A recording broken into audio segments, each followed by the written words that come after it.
You're listening to The Social Workers on WCVB Albany.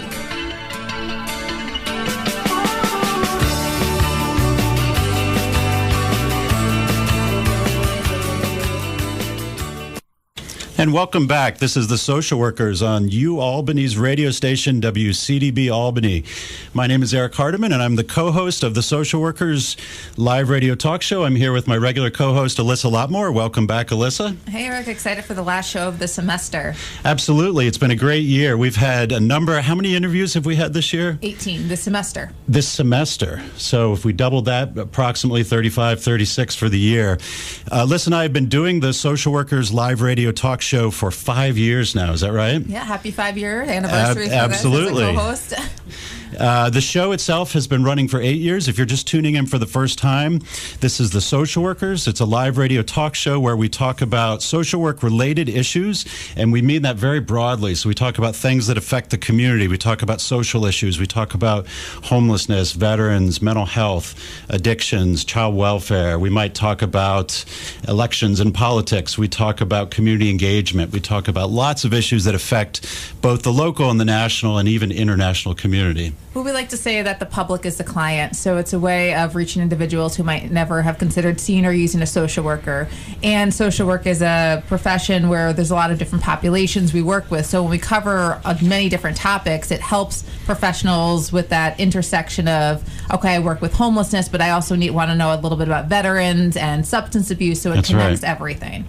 And it's exciting. This is if you're just tuning into WCDB for the first time, we were just telling the president that that WCDB is a student-run radio station, and we think that's very important. It's an important station in the life of the university and certainly in the community at large, too. So we have listeners from all over the Capital Region, all over New York, and really all over the world online listening. We are very excited for our interview today. We have with us Dr. Havidán Rodríguez, who took office as the University at Albany's 20th president in September 2017. We're very excited to welcome Dr. Rodríguez here. Before coming to UAlbany, Dr. Rodríguez was the founding provost and executive vice president for academic affairs at the University of Texas, Rio Grande Valley. He's a respected scholar who studies the socioeconomic impacts of disasters and the economic well-being of minority populations in the United States and Puerto Rico.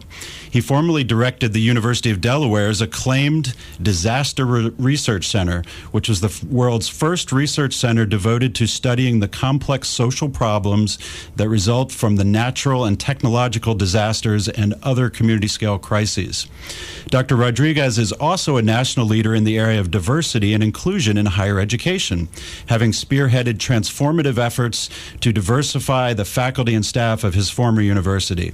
He's now accelerating the University at Albany's success toward reaching its vision to be the nation's leading diverse public research university.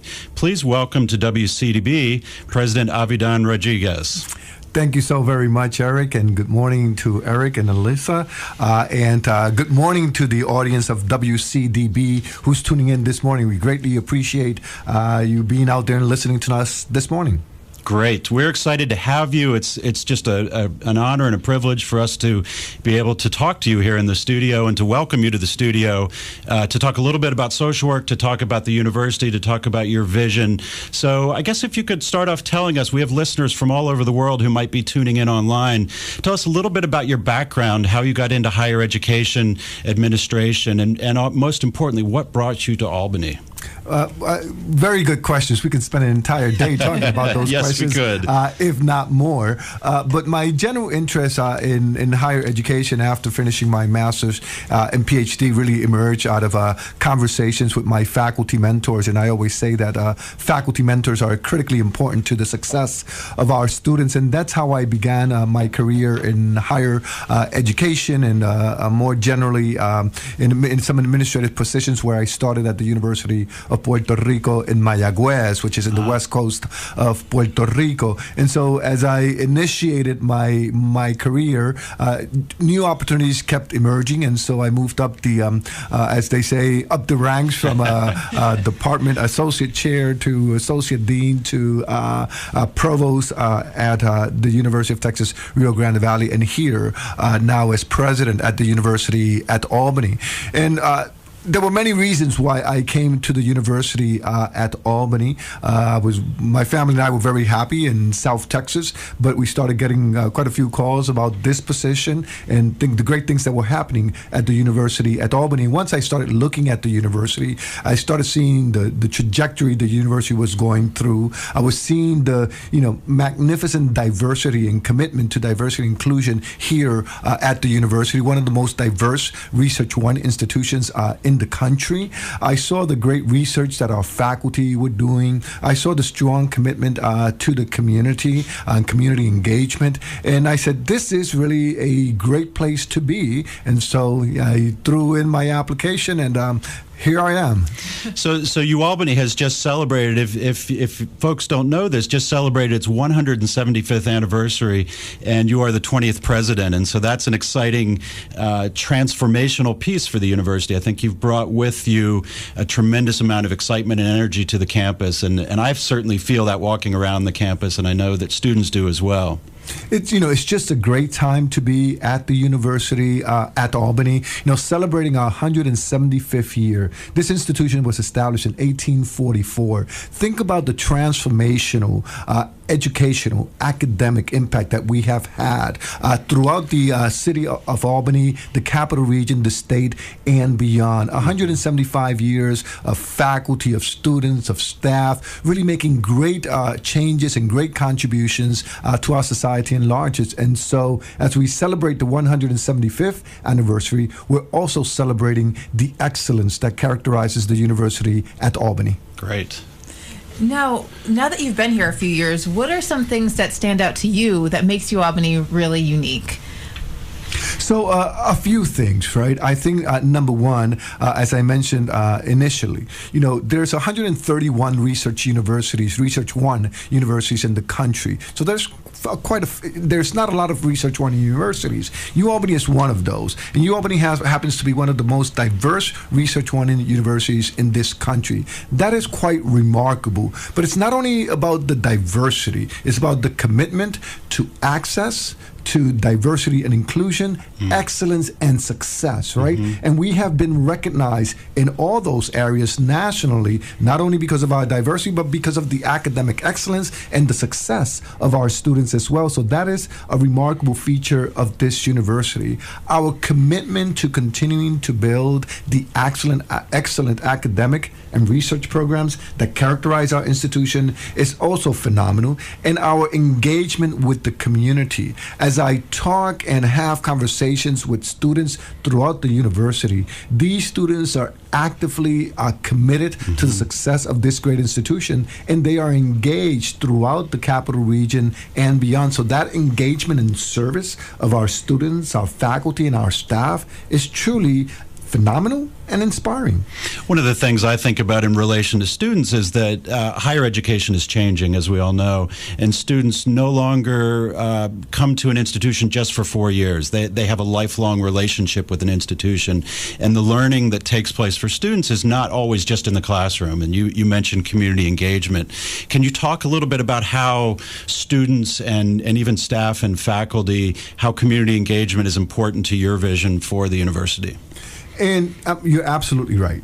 I mean, the academic education and the 4 years or the 5 years that students spend here getting a degree is incredibly important. But it's also about the transformational experiences that they engage in outside of the classroom.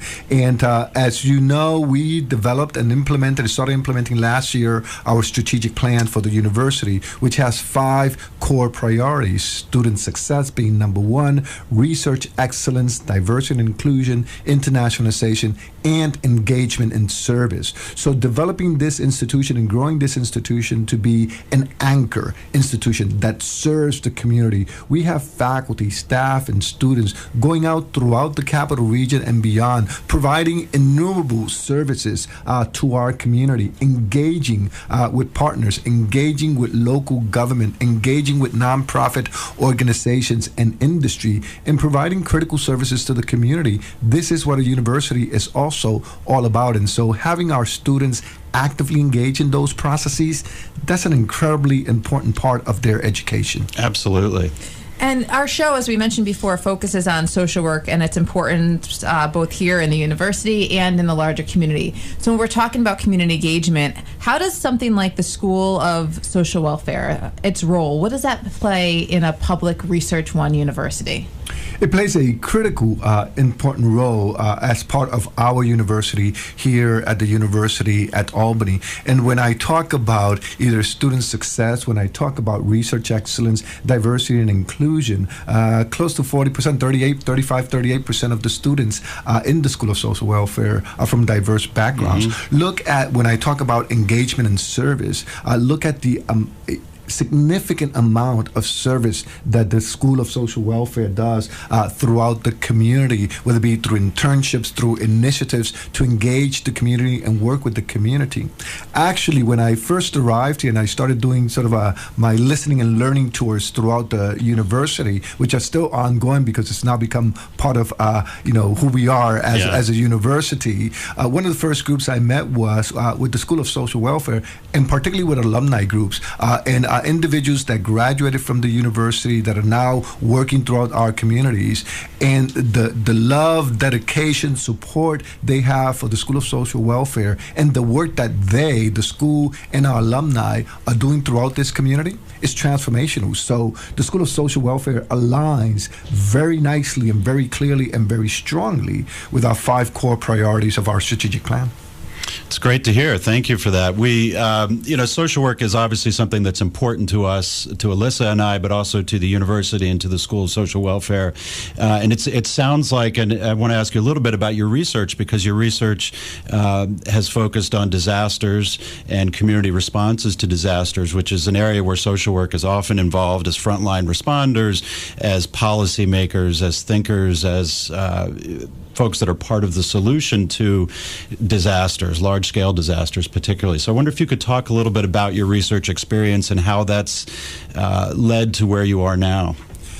And so for the past 25 years or so, I've been focusing on doing research on the socioeconomic impacts of disasters. And I've published quite extensively, actually working on another book right now with a few colleagues on the impacts of Hurricane Maria in Puerto Rico. And so this has been a major focus for me as a researcher. I think it has also helped me clear my mind, if you will, in terms of the issues and challenges that we confront as institutions of higher education. So it's not only a research background, I think it's been, for me, a good preparation in my administrative career as well. And so even when I was at the University of Delaware, we had a number, and I led a number of trips to India and Sri Lanka following the Indian Ocean tsunami, to the Gulf Coast following Hurricane Katrina, and now we're doing through UAlbany and SUNY a great amount of work in Puerto Rico, focusing on disaster relief and recovery. And if you think about this, SUNY alone, which established a task force focusing on the recovery processes in Puerto Rico, I have the honor of co-chairing that task force with Admiral Afultis from SUNY Maritime since January of 2018 through today. The SUNY system has sent close to 800 students to Puerto Rico, with over 30 SUNY institutions participating in that disaster recovery effort on the island. This has resulted, talking about services, and great services and contributions to the people in Puerto Rico, really serving the communities, but it's also been a transformational experience for our students as well. That's right. Those opportunities are ones that are essential to learning for students, and sort of one of the things that we do in social work education is learning through experience, making sure that all of our students, particularly in the graduate school, but also in the undergraduate program, have internships in the community where they are learning through the experience of actually working in communities. So that learning that happens after a disaster internationally or nationally is incredibly important. Right. And we know, for example, we know for a fact, I should say, that nationally, when you look at the data, students that participate in internships and service learning and research and study abroad, their retention rates and their graduation rates are significantly higher when you compare them to the general population. And so this prepares them not only for a job if they decide to go and become employed, but it also prepares them for grad school. And these are some of the things that future employers look at in our students. What are the types of experiences that they're having outside of the classroom? So they're truly important for the success of our students, and it's transformational in their academic experience at the University at Albany. So one of the things I've observed is that you bring very much an engaged and excited and energetic vision to the university, but we also know that higher education is in a state of flux in this country and perhaps internationally as well, and certainly there are challenges in higher education. Can you speak a little bit about what you see as some of the key challenges right now in higher education, and maybe how UAlbany is responding to those challenges?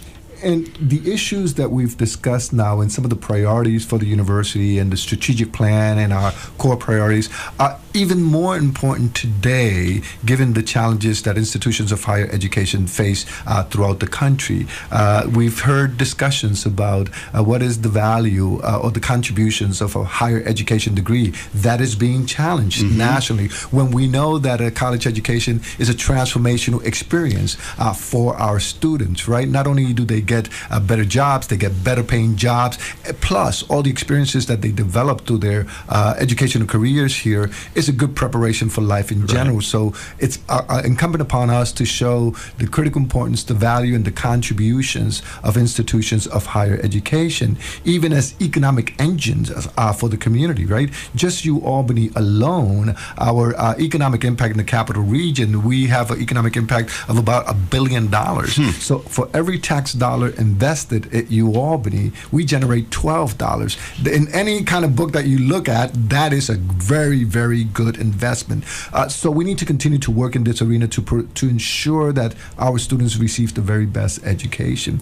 Immigration is another issue that our country is confronting, and it's impacting our recruitment of students at the undergraduate and graduate level, not only to UAlbany, but institutions of higher education across the country. This is the very first time in a very long time that we're seeing declines international enrollment at institutions of higher education. And so for us, that's why also we value the importance of internationalization at our university. It is one of our core priorities, not only to establish strong and vibrant partnerships with institutions of higher education across the world, but to have that diversity on our campus, right? And having our students do study abroad experiences is critically important as we address those issues of immigration and internationalization. Another key issue that we're talking about today is student debt, right? And you constantly hear about the student debt nationwide. And actually, you know, there's about 42 million Americans that collectively owe about $1.6 trillion in student debt. But when you break that down, you know, to our local level, you find that, for example, education within the SUNY system, the State University of New York, is a very affordable education, and you get an excellent education. At the University at Albany, students graduate with a student debt of about $23,000, which is lower than the national average. And so all these numbers need to be put in context. They're incredibly important numbers, and we need to do more and more and more to make sure that our education is affordable to our institutions. That's why through our capital campaign, much of the funding we're generating goes through to student scholarships. And it's something that we're paying very close attention to. We have regular discussions with my executive cabinet, the university senate, and others to see how we can continue to expand and grow our scholarships to make this an excellent but affordable education. And there's so many great things going on at the university. And one thing I noticed right when you came, and it still continued, that you're a highly involved president. I've seen you at basketball games, bowling fundraisers for students. Why is that something that's important to you, to be engaged and to really know the student body? I mean, it's something that you're at events, you're talking with students, you're here right here on a student-run radio station. Why is that something that's important to you? I think that it's important to know that for people to know within the university and outside the university that you have people at the senior administrative level that are actively committed to the success of the university, that are actively engaged with the university. I just came back actually just right now with a meeting with the Division of Athletics, and I was telling them the critical and important role that they play in the transformational processes at this education. I love their focus on you being a student first and then an athlete, right? So our responsibility is to make sure that these students graduate in a timely manner, but that also perform well in the courts, in the fields, wherever they may engage in their sports. And my wife and I, Rosie and I, go to many, many events, not because we have to, because we really love to. We want to show our support to our student athletes. We want to engage with our coaches, and we want to engage with the community that comes to support us. And so how can you ask your community to support you if the senior leadership is not engaged in these processes? And by the way, we have a lot of fun as well, which is great. That's an extra bonus. Yeah. Well, it really is. It's a really wonderful thing. It's something that stood out to me right when you came here, when you and Rosie were bowling in the bowling lane next to me for the UAlbany Women's Basketball Bowling fundraiser. And I think it means something to the students. I know it meant something to me as an employee here and as an alum to see you out there and really enjoying and having fun and interacting with students in a different way than, a student interacting with somebody you think of the president, where it was more of an engaging, comfortable way where you can get to know each other. So it really stood out to me. So if we talk about, community engagement and service, well, we have to lead by example. And so that's what we're trying to do. But at the end of the day, it's all about supporting our university, growing with our university, looking at our challenges, discussing our opportunities, and working collaboratively and collectively to ensure the success of the university at Albany. And athletics is an important way in which we do that as well.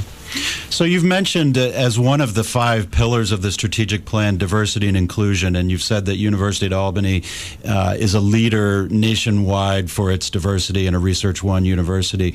That doesn't happen by accident. I mean, that attention and focus on diversity and inclusion is something that I see as starting from the top at the university and working its way down, and also in the opposite direction as well. Can you talk a little bit about some of those strategies for supporting diverse students and for supporting attention to diversity and inclusion? And this is one of the key areas that was also critically important to me when I decided to apply to the University at Albany and ultimately accept the job as the 20th president. Because this was not an institution where I had to come in to convince people and convince faculty and staff and students that diversity was critically important, because that was part of the fabric, and that is part of the fabric of this university. You walk through campus and you see the diversity, right? And institutions of higher education, if you go there to their websites and you read their materials, everybody is committed to diversity and inclusion. And so the question is, how do you go from theory to practice, right? How do you really make that happen? And UAlbany has been doing that for a very long time, and it's been doing it through the support that we provide to generate new programmatic initiatives. For example, through our strategic plan, we funded a number of what we call one-year accelerators. We now have a new program called STAR, Strategic Allocation of Resources, in which we ask the university community to submit proposals that were tied to a number of areas, particularly retention and graduation and diversity. And we got a lot of participation, and we set aside quite a substantial amount of money to do these things. So there was a number of initiatives in the diversity and inclusion area that were funded through this type of funding to continue to make sure that we continue to make progress, right? But at the end of the day, right, we're talking about diversity and inclusion, excellence and success. These are not mutually exclusive, but they are reinforcing, and one depends on the other, and they go together, right? And this is one of the many features that makes this university great. Yeah. So hopefully this isn't too tough a question, but ask you to look into the future a little bit. And I know that's an exercise that can be difficult, but we've talked about the word transformation and your role as a transformational leader, hopefully here at the University at Albany.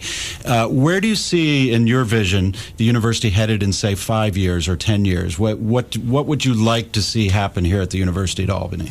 That's a great question, particularly that yesterday we opened a time capsule from 1964. And so seeing what was in that time capsule, right, back in 1964, and then seeing what we have today, right, you can see, there was a very nice letter from students who were, I believe, a Dutch quad, right?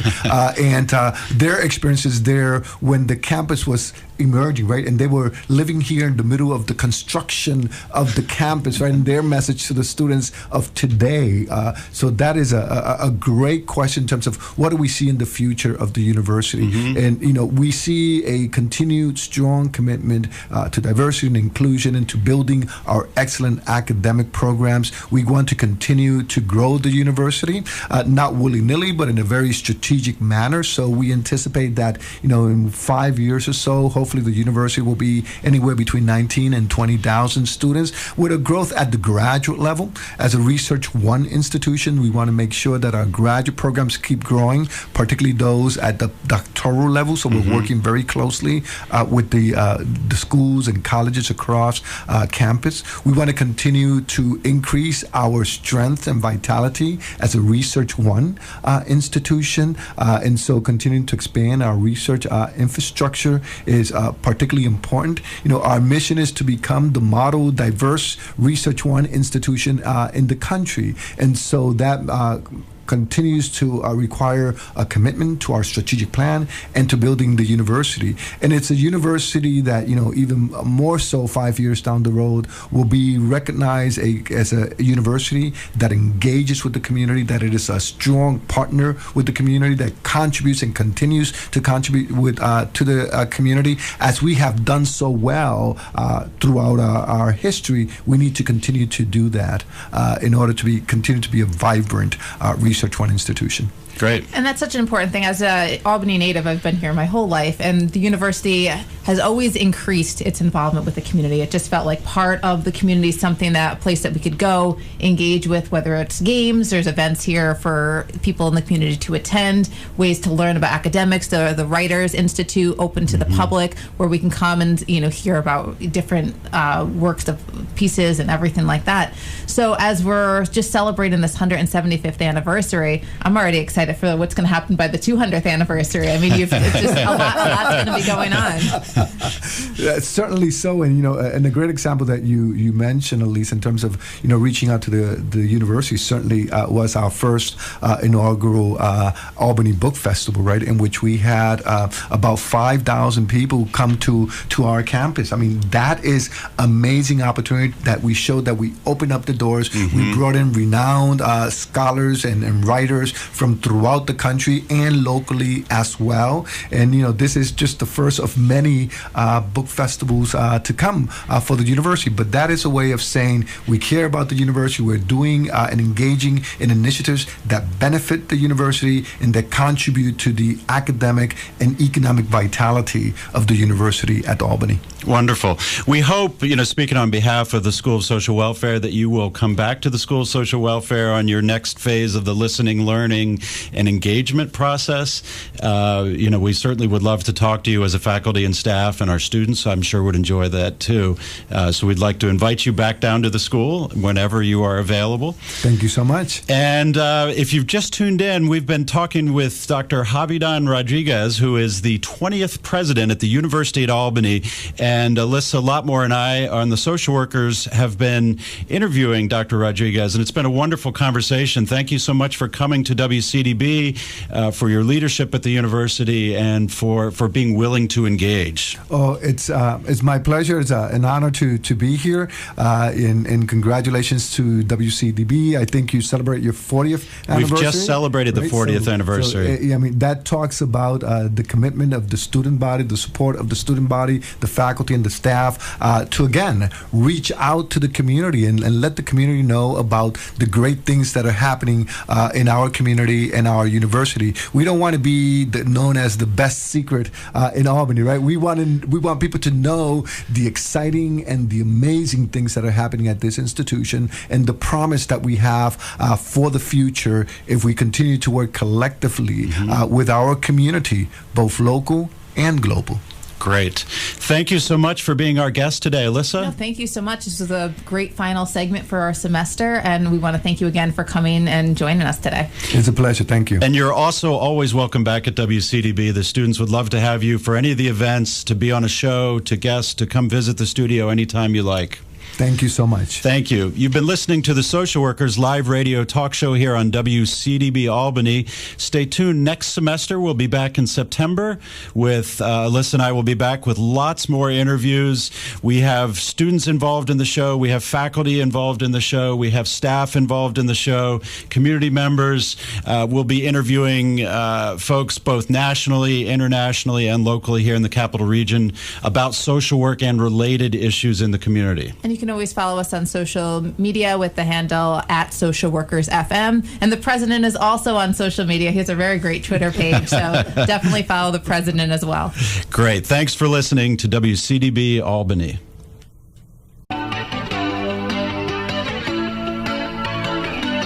You're listening to The Social Workers on WCDB Albany.